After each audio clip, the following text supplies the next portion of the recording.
고린도후서 11장 1절부터 15절까지 읽겠습니다. 고린도후서 11장입니다. 원컨대 너희는 나의 좀 어리석은 것을 용납하라. 청컨대 나를 용납하라. 내가 하나님의 열심으로 너희를 위하여 열심 내노니 내가 너희를 정결한 처녀로 한 남편인 그리스도께 드리려고 중매함이로다. 뱀이 그 관계로 이와를 미혹해 한 것 같이 너희 마음이 그리스도를 향하는 진실함과 깨끗함에서 떠나 부패할까 두려워하노라. 만일 누가 가서 우리의 전파하지 아니한 다른 예수를 전파하거나 홍도이에 받지 아니한 다른 영을 받게 하거나 홍도이에 받지 아니한 다른 복음을 받게 할 때에는 너희가 잘 용납하는구나. 내가 지극히 큰 사도들보다 부족한 것이 조금 더 없는 줄 생각하노라. 내가 비록 말에는 전하나 지식에는 그렇지 아니하니 이것을 우리가 모든 사람 가운데서 모든 일로 너희에게 나타내었노라. 내가 너희를 높이려고 나를 낮추어 하나님의 복음을 값없이 너희에게 전함으로 죄를 지었느냐. 내가 너희를 섬기기 위하여 다른 여러 교회에서 요를 받은 것이 탈취한 것이라. 또 내가 너희에게서 용도가 부족하되 아무에게도 누를 끼치지 아니함은 마게도냐에서 온 형제들이 나의 부족한 것을 보충하였습니다. 내가 모든 일에 너희에게 폐를 끼치지 않기 위하여 스스로 조심하였거니와 또 조심하리라. 그리스도의 진리가 내 속에 있으니 아가야 지방에서 나의 이 자랑이 막히지 아니하리라. 어떠한 연고뇨? 내가 너희를 사랑하지 아니함이냐? 하나님이 아시느니라. 내가 하는 것을 또 하리니 기회를 찾는 자들의 그 기회를 끊어 저희로 하여금 그 자랑하는 일에 대하여 우리와 같이 되게 하려 함이로라. 저런 사람들은 거짓 사도요 교일의 역군이니 자기를 그리스도의 사도로 가장하는 자들이니라. 이것이 이상한 일이 아니라 사단도 자기를 광명의 천사로 가장하느니 그러므로 사단의 일꾼들도 자기를 의의 일꾼으로 가장하는 것이 또한 큰 일이 아니라 저희의 결국은 그 행위대로 되리라. 바울 사도가 예루살렘 방문을 앞두고 먼저 고린도 교회 방문을 위하여서 고린도 전서도 썼고 고린도 후서도 씁니다. 예루살렘 방문은 이방인 교회들의 구제 헌상을 전달하기 위함입니다. 이 일이 얼마나 중요한지 로마서 처음과 끝을 보시면은 특별히 이 15장 25절부터 33절을 읽으시면은 얼마나 이 일이 중요한지를 알 수 있을 것입니다. 이 일이 정말 중요한데 실은 이 일이 잘 이루어질지 사도가 장담할 수 없는 그런 환경이 예루살렘에 있었습니다. 적대적인 환경이죠. 그 기도를 부탁하죠. 부활의 주님께서 바울을 사도로 세우신 목적을 이루는 일이라 할 것입니다. 이 일을 잘 이룬 다음에는 바울이 이방인 사도로서 스페인 선교를 할 참인데 그 일에도 고린도 교회를 참여하게 하려 하는 겁니다. 이 두 가지 목적을 잘 이루기 위하여서 먼저 고린도 교회의 문제를 풀어야 하는데 주께서 쓰라린 편지를 통하여서 쓰셔서 친히 해결해 주셨습니다마는 이 권징의 문제는 해결을 해 주셨습니다마는 놀랍게도 더 심각한 문제가 곧 생깁니다. 그게 이제 거짓 사도의 문제고 이 문제를 사도가 고린도후서 10장부터 12장 혹은 13장에 아주 급히 다루는 겁니다. 오늘은 이 거짓 사도의 정체를 드러내는 대목을 아침에 또 오늘 오후에 또 일부 살필 겁니다. 고린도후서 11장 1절부터 15절은 크게 셋으로 나눌 수 있습니다. 1절부터 4절에서는 사도가 거짓 사도들을 잘 용납한 고린도 교인들에게 나를 좀 용납해달라 청합니다. 이어서 5절부터 11절에서는 사도 자신이 자칭 지극히 큰 사도라 하는 자들보다 부족하지 않다면서 특별히 자기가 부족한 중에 고린도 교회에 아무런 폐를 끼치지 아니한 사랑을 듭니다. 그런 사랑으로 사도는 거짓 사도들의 악한 기회를 끊어내려고 합니다. 그게 12절부터 15절까지입니다. 바로 그 목적으로 1절에 보시면은 나의 조금 어리석은 것을 내가 좀 어리석게도 칭찬하는 거 좀 들어달라 하는 것입니다. 1절부터 4절로 가지요. 원컨대 너희는 나의 좀 어리석은 것을 용납하라. 청컨대 나를 용납하라. 내가 하나님의 열심으로 너희를 위하여 열심내노니 내가 너희를 정결한 처녀로 한 남편인 그리스도께 드리려고 중매함이로라. 뱀이 그 관계로 이와를 미혹한 것 같이 너희 마음이 그리스도를 향하는 진실함과 깨끗함에서 떠나 부패할까 두려워하노라. 만일 누가 가서 우리의 전파하지 아니한 다른 예수를 전파하거나 홍도위에 받지 아니한 다른 영을 받게 하거나 홍도위에 받지 아니한 다른 복음을 받게 할 때는 너희가 잘 용납하는구나. 말씀드린 대로 이 부분은 용납에서 시작해서 용납으로 끝납니다. 사도가 자기의 어리석음을 좀 용납해달라 먼저 청하는데 왜 이렇게 청하느냐 하면은 고린도 교인들이 거짓 사도들을 잘도 용납한 그 사실과 붙어 있는 겁니다. 왜 용납해달라고 청하는가? 그 이유가 중간에 나오죠. 사도가 고린도 교회를 정결한 처녀로 그리스도께 중매하려 하는 까닭입니다. 이 목적, 이 신성하고 이 거룩한 목적을 이루는 길에 사도가 두려워하는 일이 있어요. 그건 거짓 사도들이 이 낙원에서 사탄이 했던 것처럼 고린도 교인들의 마음을 그리스도에게서 떠나게 하려 하는 바로 그 일을 두려워하는 겁니다. 자, 이런 줄거리에서 보십시다. 사도가 나의 조금 어리석음을 용납해달라 하는데 이건 고린도 교인들이 스스로 지혜롭게 여기는 태도와 딱 붙어 있습니다. 그들이 스스로 지혜로운 자라 자처하면서 실은 어리석은 자들, 이 거짓 사도들을 말하는 거거든요. 어리석은 자들을 용납하되 기쁘게 용납한 사실을 들어서 그들이 하나님의 지혜를 전하는 사도는 무시하는 겁니다. 그들이 사도를 기쁘게 기쁘게 용납하는 정도 아니라 사도를 기쁘게 환영을 하여서 이 용어가 나옵니다. 환영한다는 말이 나올 겁니다. 하나님의 지혜를 배우지 않고 교회에서 세상 임금처럼 구는 그런 거짓 사도들을 잘도 용납하여서 기쁘게 그들에게 종살이 합니다. 한편으로는 거북한데 다른 한편으로는 기꺼이 하는 겁니다. 스스로 지혜롭다 하고 하면은 이처럼 지독히 어리석게 됩니다. 거짓 사도들이 어떤 짓을 하냐면 맹수처럼 잡아 먹는데 그런 줄도 모르고 최고 사도님, 지극히 큰 사도님 하면서 그들을 떠받듭니다. 왜 떠받드는가 하면은 그 떠받드는 그만큼 자기네도 높아진다고 착각한 데 있습니다. 평소 자기들의 출신이 신분이 이 세상에서 천한 그 사실에 열등감을 여전히 갖고 있어서 그런 겁니다. 세상에서 없는 것이라고 무시당하던 그들을 주님께서는 자기 것 삼아주셔서 이 세상에 있다고 자랑하는 자들을 폐하려고 하셨는데 이런 주님을 자랑치 아니하고 주님께서 주신 은사를 내세우더니 이렇게 어리석은 자리에 떨어진 것입니다. 진짜 문제는 이 떨어진 줄도 모르고 자칭 최고 사도들과의 친분을 과시하며 자랑하고 있는 것입니다. 오죽하면 사도가 나의 좀 어리석은 것을 용납해달라고 했을까요? 하늘아버지의 사랑을 떠나서는 사도의 이런 태도를 헤아리지 못할 겁니다. 죽어도 헤아리지 못할 겁니다.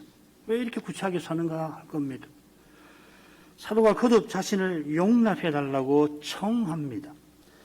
사실 1절 처음에 나오는 그 원컨대라고 하는 말이 아주 의미가 있어요. 이 원컨대라는 말은 바라지만은 결코 얻을 수 없는 소원을 가리키는 표현입니다. 예를 들면은 갈라디아서에 좋은 예가 있는데 교회를 어지럽히는 거짓 선생들을 향하여 사도가 뭐라고 그러냐면은 저희가 스스로 배워버리기를 원하노라 합니다. 무슨 말입니까? 그들이 이 구원을 받기 위해서는 이 사도가 전한 그 복음만 아니고 할례를 행해야 된다고 주장하기 때문에 그런 그들이 주님의 교회에서 베어져서 없어져야 할 존재입니다. 그런데 지금 갈라디아 사람들더러 하나님을 속히 떠나게 만들고 있는 것입니다. 얼마나 그 해악이 큽니까? 믿은 지 얼마 되지 않은 교회가 하나님에게서 떠나고 속히 떠날 참이거든요. 이 거짓 선생들 때문에. 그래 사도는 자기도 모르는 사이에 그들이 스스로 자기를 배워서 교회에서 사라져 버렸으면 그런 일 절대 일어날 수 없죠. 그들이 어떻게 스스로를 배워서 교회에서 이제 우리는 갈라디아 교회를 떠납니다. 그런 일 절대로 이루어지지 않을 텐데 사도가 오죽하면은 그런 일이 있었으면 한 것입니다. 이제도 사도가 원컨대 하는 것은 고린도의 사정이 정말 어렵다는 것을 잘 보여줍니다. 사람 생각에는 고린도인들이 거짓 사도들에게 단단히 빠져가지고서 벗어날 기미가 안 보이는 겁니다. 마치 젊은 사람이 한눈에 연인에게 반해서 자나깨나 연인만 생각하듯이 지금 고린도 사람들이 그렇게 정신없는 상태였던 것 같습니다.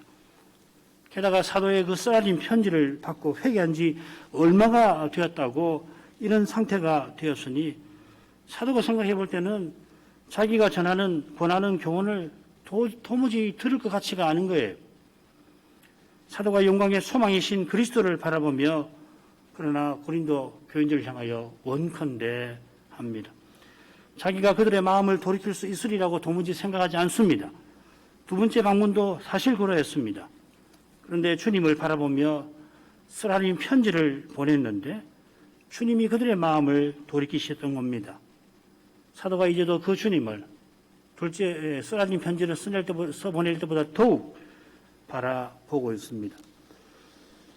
주님을 바라보는 만큼 사도는 너희를 위하여 열심냅니다. 주님께서 주님의 몸을 얼마나 사랑하시는지 이 하나님의 열심이라는 표현을 썼습니다. 그 열심으로 사도가 고린도 교회를 사랑하는 겁니다. 이 하나님의 열심이 질투지요. 하나님의 그 질투. 이건 자기 백성이 하나님을 버리고 우상을 쫓아가는 것을 여호와께서 그냥 두지 아니하시는 사랑을 가리키는 겁니다. 여호와께서 이스라엘의 남편으로서 이스라엘을 우상 섬기는 음란에서 건져내려 하시는 사랑입니다. 지금 사도가 그런 여호와의 질투를 본받습니다. 아니 그가 여호와의 종이 되신 여호와를 바라보니까 여호와처럼 고린도 교회를 향하여 질투의 사랑의 질투를 드러내는 것입니다. 한 짓을 봐서는 에이 하고 돌아서고 싶지만은 그 사랑이 움직이니까 질투심 빼앗겨서는 안 된다 하는 마음이 드는 거죠. 주님의 영광을 참으로 뵙는 신자는 주님의 교회가 그리스도의 몸답지 못할 때 그냥 있을 수가 없습니다. 불가능하잖아요. 어떻게 삶을 아무 일 없듯이 살 수 있습니까? 사도처럼 별 수 없다 하는 생각이 들 때 포기하지 않습니다. 하나님께서 포기하라 만드실 때까지 포기할 수 없습니다. 하나님께서 포기하라고 하셔도 매달릴 수 있을 때만큼 매달릴 것입니다. 구약선지자와 같이 혼인의 이미지로 사도는 자신의 사랑을 표시합니다. 그는 자기를 중매하는 사람이라고 소개합니다. 사도가 고린도 교회를 그리스도의 신부로서 남편인 그리스도께 드리려 합니다. 자, 여기 이 중매는 우리가 아는 중매와 조금 다릅니다. 사도가 말하는 이 역할을 성경에서 뭐라고 그러냐면은 신랑의 친구라고 부릅니다. 이 유대인의 혼인 풍습과 관련됩니다. 이 요한복음 3장 29절에 세례 요한이 이 신랑의 친부로서의 기쁨을 표시하죠. 흔히 이 신랑의 친구가 둘인데요. 한 친구는 신랑을 위한 사람이고 다른 친구는 신부를 위한 사람입니다. 이들이 혼인식 때 이 신부를 신랑에게 이끌고 가는데 출애굽기 19장 17절 모세가 그런 역할을 한 것 같아요. 흥미로운 부분인데 돌아가셔서 읽어보세요. 그때 특별히 이 신부가 순결하다는 보증을 이 친구들이 섭니다. 지금 바울이 언급하는 역할이 바로 이것입니다. 그런데 그 역할을 바울은 신랑의 심정을 품고서 맞습니다. 이게 바로 그가 사도인 것과 붙어 있죠. 로마서에서는 이방인을 위하여 그리스도 예수의 일꾼이 되어서 하나님의 복음의 제사장 직무를 하게 하사 이방인을 제물로 드리는 것이라고도 표현하였습니다. 이방인을 하나님께 제물로 드리려면 반드시 정결해야 합니다. 번제 기억하시죠? 이 표현이 쓰라린 편지를 받고 회개한 고린도 교인들의 태도에 쓴 바로 그 말입니다. 깨끗함을 나타낸다. 그런데 이 교회가 다시 부정하게 되었습니다.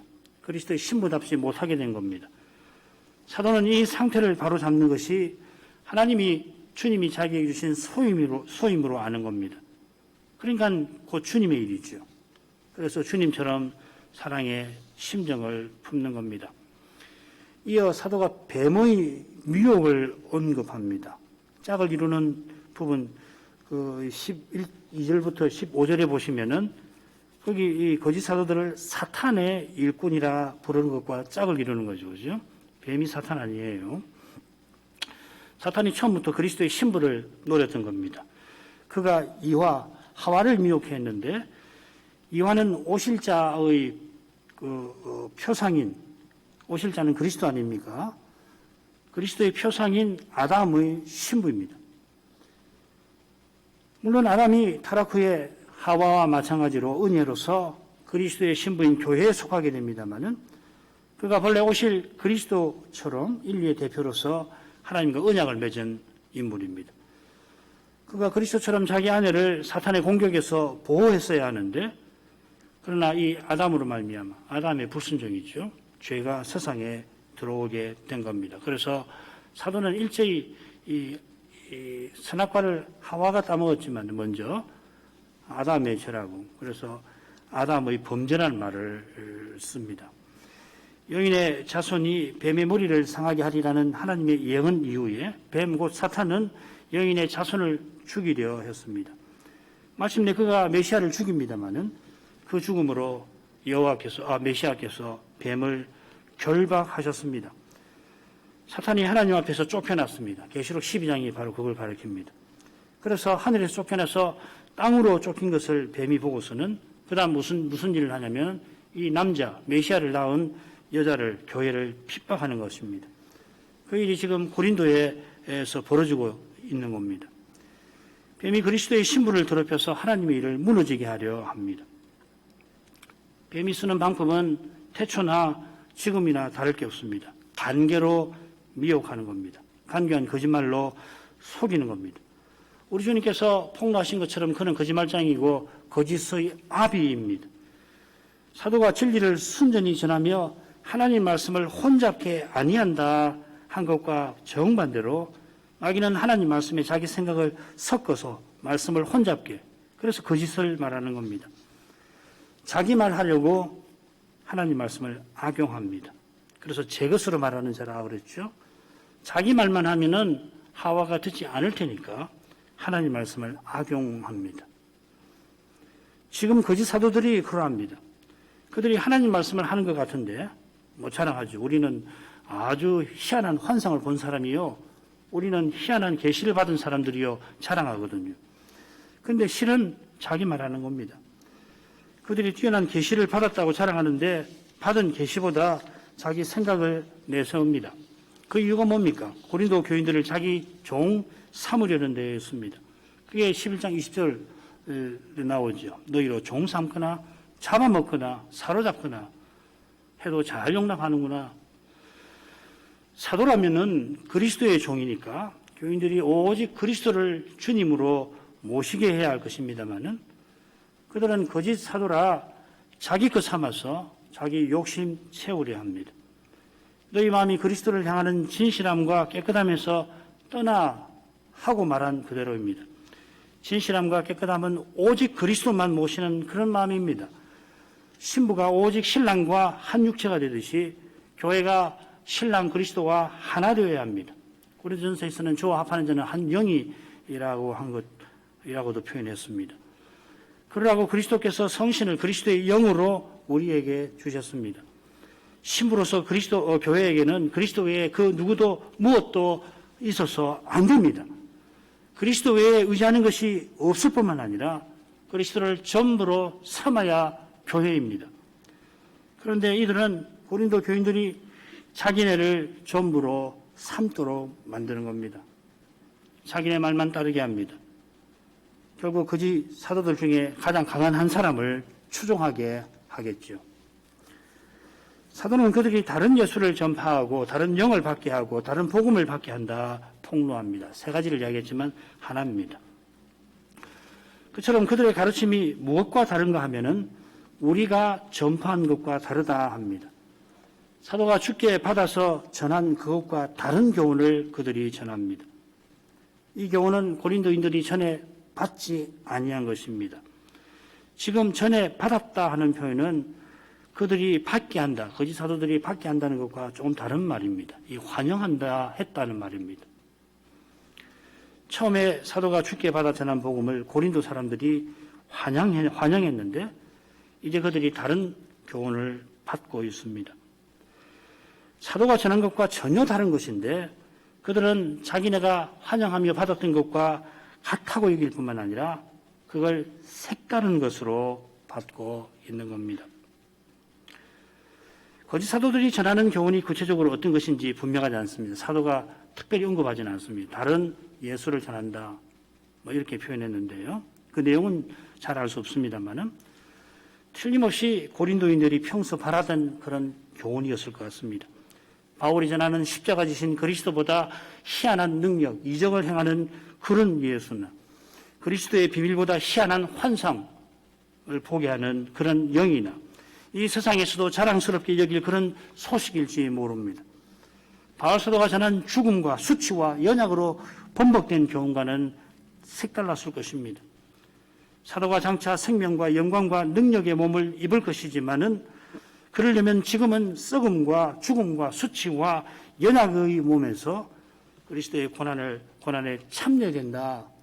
그렇게 전한 교훈과 달리 지금 여기서 승리, 자랑, 능력 과시하는 그런 교훈이 고린도 교인들의 마음을 끌었을 겁니다. 이거 싫어하는 사람 있을까요? 아마도 죽은 자의 부활이 없다는 오해도 한몫했을 겁니다.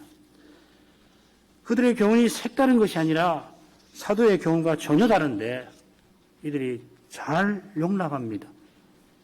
사정 모르는 사람이 보면은 칭찬할 만한 그런 태도를 거짓 사도들에게 이 고린도 사람들이 깍듯하게 보이는 겁니다. 이것은 이스라엘이 여호와께서 주신 자유와 재물을 우상에게 갖다 바치는 그런 태도, 호세아 2장에서 묘사하는 태도와 비슷합니다. 사도는 자비량하며 선교해도 주의 종인이 뭐 당연하지 그렇게 여기는 반면에 거짓 사도들이 감놔라 배놔라 할 때 싫은 티 내지 않고 예예 하면서 갖다 바치는 것입니다. 심지어 뺨을 칠지라도 너희가 용납한다 했습니다. 아이고 잘못했습니다. 죽으라면 죽는 신용까지 하는 겁니다. 이런 일이 오늘날 유명자한 이단들에게서 흔하지 않습니까? 정말 자기들을 위해서 목숨 버리는 사도는 무시해버리고 자기의 생명도 앗아가는 이들은 떠받드는 것입니다. 어떻게 이렇게 어리석을 수 있을까요? 진리를 떠나면 이렇게 되는 겁니다. 바울은 자기가 사도임을 자기의 사랑을 통해서 보입니다. 먼저 5, 6절에 보면 자기가 자칭 사도들보다 부족하게 없는 사람이라고 밝히죠. 이어서 왜 부족하지 않느냐, 특별히 자비량하며 고린도 교회를 섬긴 그 사랑을 예로 듭니다. 7절부터 9절까지입니다. 그러고서 하나님이 여러분을 향한 나의 사랑을 아십니다 하고 결론을 맺습니다. 10절, 11절. 5, 6절 먼저 보지요. 내가 지극히 큰 사도들보다 부족한 것이 조금도 없는 줄 생각하노라. 내가 비록 말에는 조라나 지식에는 그렇지 아니하니 이것을 우리가 모든 사람 가운데서 모든 일로 너희에게 나타내노라. 사도가 이 5절 처음에 참으로 하고서 자신의 생각을 밝힙니다. 지극히 큰 사도들보다 자신이 부족하지 않습니다. 그가 하나님의 능력으로 높고 견고한 진과 같은 교만하고 완고한 생각들을 파괴하는 사람이니까 마땅히 자신을 겸손히 늘 생각합니다. 늘 자기를 부인하는 분입니다만은 그러나 지금은 하나님이 주신 그 분량을 조차 분명하고 단호하게 말합니다. 그의 단호함은 앞서 나온 4절에서 우리가 전파했다는 표현과도 붙어 있습니다.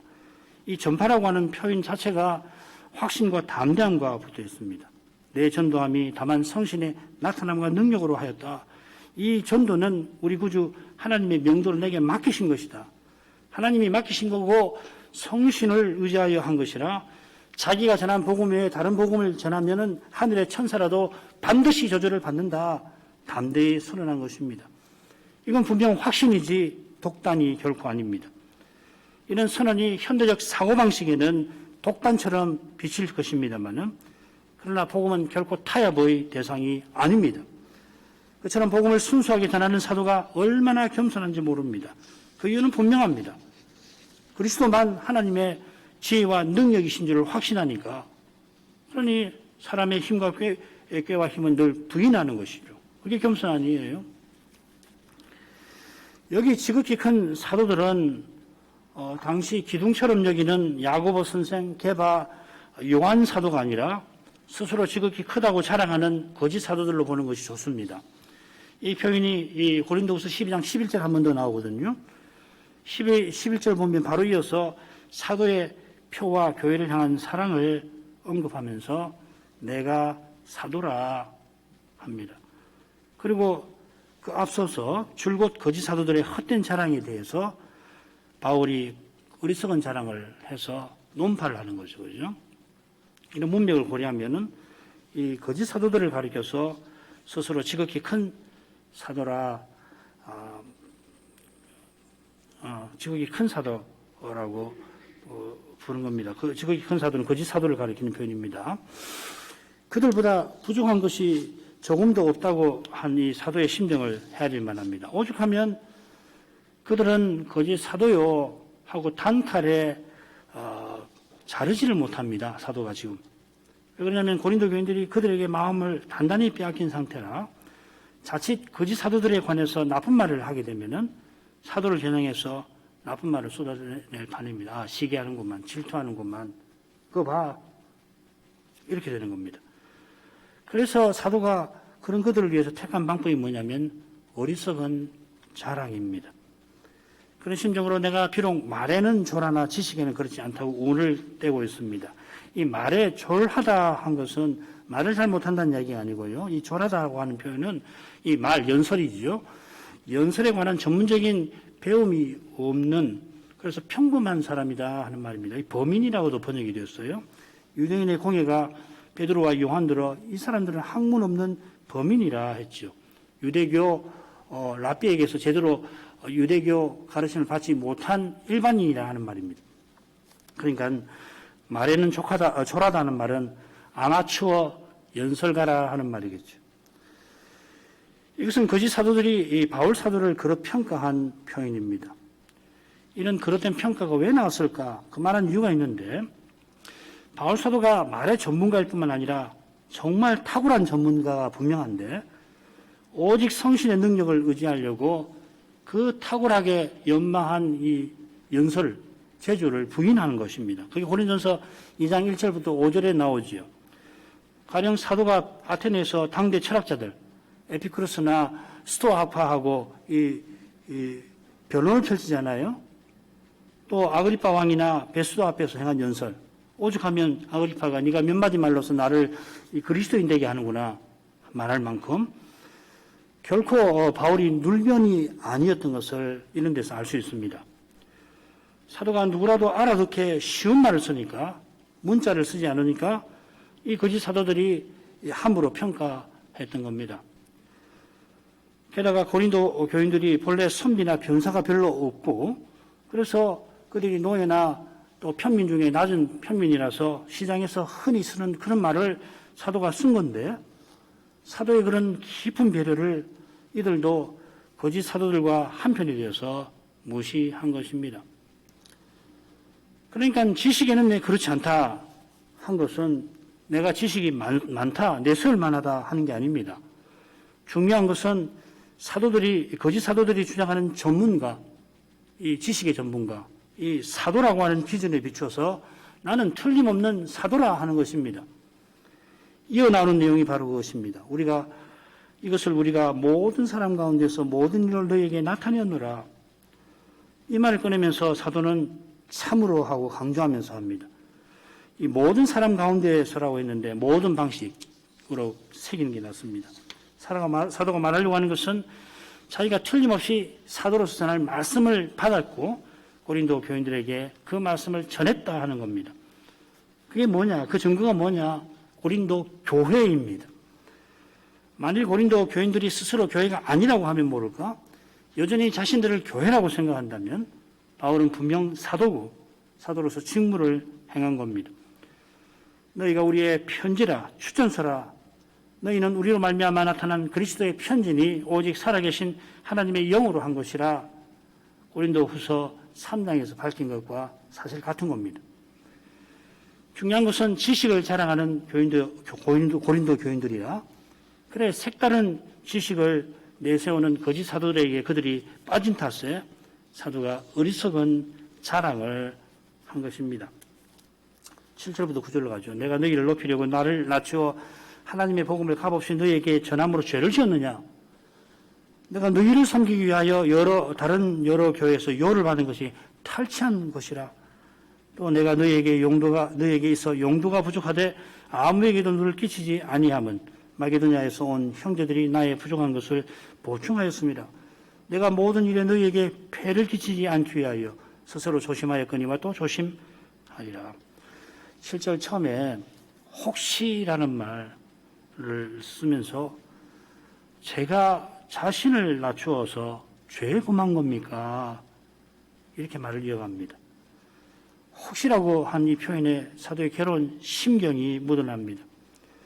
사도가 자기를 낮춘 것은 고린도 교인들을 높이려 한 거고 특별히 선교비를 받지 않고 복음 전한 점에서 그리한 겁니다.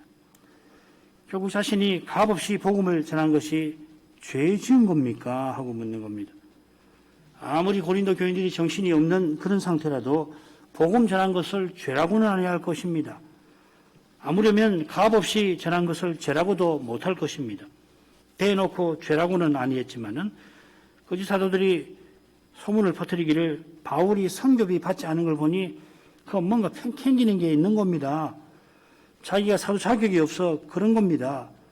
그렇게 비방할 때 이 고린도 교인들이 동조한 겁니다. 그걸 사도가 들었거든요. 너무도 어처구니 없는 상황이라 사도가 내가 죄 지은 겁니까? 반문하는 겁니다. 토로하는 거죠. 그런 심경으로 내가 너희를 섬기기 위하여 다른 여러 교회에서 요를 임금이라는 말인데 받은 것이 탈취한 거라 덧붙입니다. 이 7절처럼 이렇게 요를 받은 것이 탈취한 것이냐 의문문으로도 새길 수가 있을 것 같은데 탈취한 것이구나 하고 새기면은 더 자조적인 말이 되는 겁니다. 사도가 고린도 교회를 섬기기 위해서 다른 교회에서 생계비를 받았습니다. 그 교회들을 지금 섬기고 있어서 받은 게 아닙니다. 오직 고린도 교회를 섬기려고 받은 겁니다. 그 내용이 9절에 나오지요. 마게도냐에서 온 형제들이 나의 부족한 것을 보충하였습니다. 사도가 너희에게 있어, 뭐냐면 고린도에서 사역할 때라는 말입니다. 너희 가운데서 사역할 때에 용도가 부족한 상태였습니다. 궁핍한 상태라는 말입니다. 내가 2차 선교 여행 때 여러분 가운데서 복음 전할 때는 참 궁핍했습니다. 그런 상태의 사도가 있는데 이 디모데나 실라가 그것을 빌립보 교회에다 전하니까 이 빌립보 교회가 사람을 보내서 사도를 도왔다는 이야기입니다. 빌립보서 4장 15, 16절을 참조하시면 됩니다. 그 덕분에 그렇게 궁핍한 중에도 사도는 고린도인들 아무에게도 누를 끼치지 않았습니다. 이런 모든 일에 너희에게 폐를 끼치지 않기 위하여 스스로 조심한 까닭입니다. 고린도 교회가 막 선까닭에 어떻게든지 교회답게 서나가게 하려고 사도가 천막 깁는 일을 해가면서 궁핍한 살림을 감당해 나갔던 겁니다. 이런 형편을 알고서 빌립보 교회가 사람을 보내어 사도를 도운 덕분에 사도가 고린도 사역을 힘있게 펼쳐나간 거죠.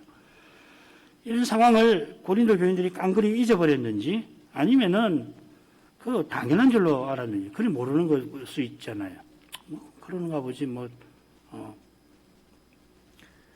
그래 그 사실을 들어서 심지어 바울이 사도 자격이 없다는 말을 하니까 거기 동조를 해서 사도가 일하지 아니한 교회로부터 도움받은 일을 언급을 하면서 일하지 않고 선교비를 받았으니 임금을 받았으니 내가 탈취한 것이구만. 내가 탈취한 것이네요. 이렇게 말하는 것입니다. 자기가 고린도 교회를 섬기려고 죄를 지었다면 고린도 교회에 지은 게 아니라 빌립보 교회에 지은 것이라 그 말이겠죠. 자, 이렇게 괴로운 심경을 토로하면서 사도가 또 조심하리라 밝힙니다. 고린도에서 복음 전할 때에도 조심했지만은 이제도 앞으로도 그렇게 하겠다 하는 것입니다. 이 교회에 조금이라도 오해 사는 일이 이 일을 하지 않으려 하는 겁니다. 달리 말하면 전혀 오해할 상황이 아니고 오히려 사도에게 감사할 형편인데 걸핏하면 이 교회가 오해하고 또 여기 지금 거짓 사도들의 거짓말에 속아서 단단히 오해한 상태입니다. 그래서 이 헌상 탈취하는 사람이라는 오해를 한 것 같아요. 그런 비난을 하고 그걸 고린도 사람들이 따랐던 것 같습니다. 슬프고 괴롭죠. 그러나 그저 조심할 뿐입니다. 조심한다는 것은 혹시라도 사람으로 행치 아니하는 겁니다. 고린도 전서 16장에서 혼상금 그 받으러 갈 때 그 표현이 있죠. 그죠? 그 혼상금을 운반할 사람을 정해 주시오. 그때 뭐라고 그러냐면 나도 이 말이 참 중요합니다. 만일 나도 가는 것이 합당하면 저희가 나와 함께 가리라. 이런 말을 해요. 굉장히 조심하는 겁니다. 헌상금 전달할 때 전혀 관여하지 않으려고 하고 만일 내가 헌상금 전달에 있어서 개입해야 된다면 그럴 수밖에 없잖아요. 바울이 예루살렘 방문을 하는 데 있어서 이 중심 인물이잖아요. 고린도 교회자가 이야기를 하는 이야기는 뭐냐면 계속해서 의심하는 거거든요. 이건 참 연구해 볼 만한 가치가 있는 주제입니다.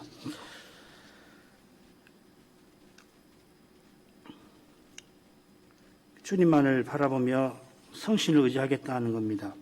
이런 태도는 고린도 교회를 섬기기 위하여 라든지 너희를 높이려고 나를 낮추어 한 데에서 잘 드러납니다. 그리스도의 종으로서 그리스도의 몸인 그리스도잖아요. 그리스도의 몸이 곧 그리스도하고 하나 아닙니까?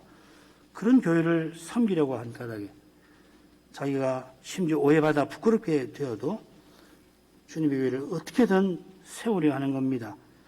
바로 이것이 사도가 지식에는 그렇지 아니하다. 이것을 우리가 너에게 나타내었다 한 뜻입니다. 사도가 전한 지식은 섬김 받으실 그리스도가 우리를 섬기신 바로 그 교훈입니다. 십자가 교훈입니다. 그리스도처럼 섬겨서 그리스도의 몸답게 서나가게 하는 그러한 신령한 지식입니다. 사도가 전한 대로 그리스도를 전하고 받는 교회와 신자는 틀림없이 사도와 같은 심정을 품고 살 것입니다. 그리스도께서 거기서 친히 자기 영광을 드러내실 것입니다. 10절 11절 조금 간단히 생각하고 마치죠. 그리스도의 진리가 내 속에 있으니 아가야 지방에서 나의 이 자랑이 막히지 아니하리라. 어떠한 연고뇨? 내가 너희를 사랑하지 아니함이냐? 하나님이 아시느니라. 그리스도의 진리가 내 속에 있다 한 것은 방금 살핀 대로 사도가 그리스도를 전하는 사람답게 그리스도의 심정을 품고 사는 것을 가리킵니다. 고린도서 13장 그 말미에 보면은 나는 진리를 거슬러 아무것도 할 수 없는 사람이고 오직 진리를 위할 뿐이라 합니다. 그처럼 자기가 지금 고린도 교회를 향한 자기의 자랑이 참된 것이라는 것을 맹세하듯이 말하는 표현입니다. 지금 그리스도 진리가 내 속에 있거니와 일종의 맹세의 표현입니다.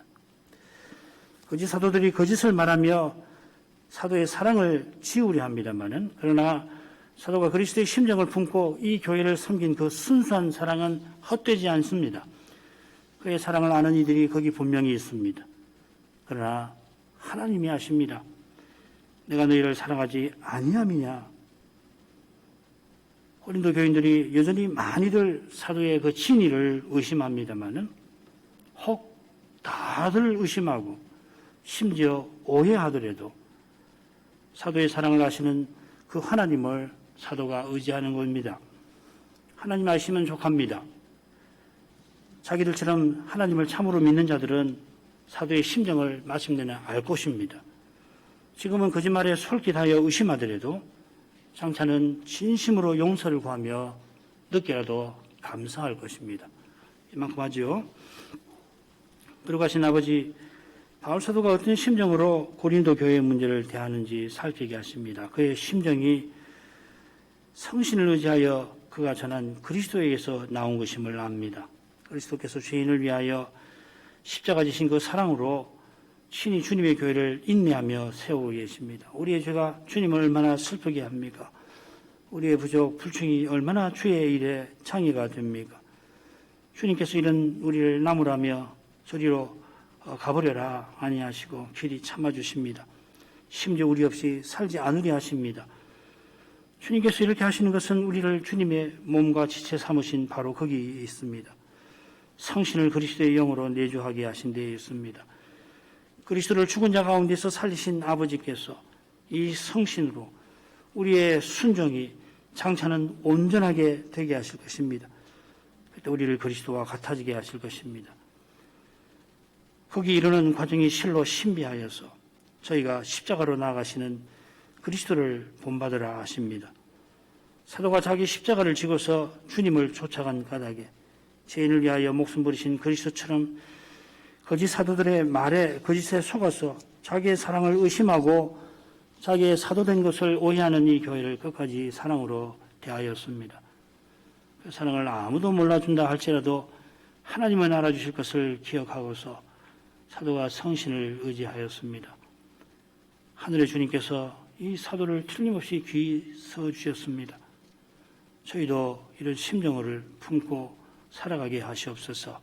예수님 이름으로 기도합니다. 아멘.